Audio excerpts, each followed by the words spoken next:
මම ඔබෙන් ප්‍රශ්නයක් අහන්නම්. පෘථිවිය මත තිබෙන ශක්තිමත්ම ආර්ථිකයන් තුන නම් කරන්න කියලා මම ඔබට කිව්වොත් එහෙම ඔබ නම් කරන රටවල් මොනවද? මම දන්නවා ඔබේ හදවතට නිතැතින් එන රටවල් තමයි ඇමරිකාව, චීනය, ජපානය, ඒ වගේම අසල්වැසි ඉන්දියාව වගේ රටවල්.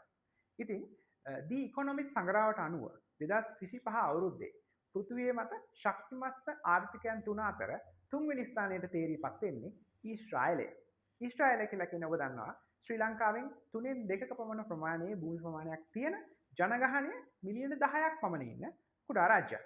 හැබැයි ඊශ්‍රායලය සමත් වෙනවා මේ වසරේ 3 වෙනි තැනට එන්න මෙතනින්. හැබැයි ඔබ දන්නවා ඊශ්‍රායලය කියලා කියන්නේ වසර දෙකක් පුරාවට යුද්ධයකුත් සටන් කරමින් පැවති රාජ්‍යයක්.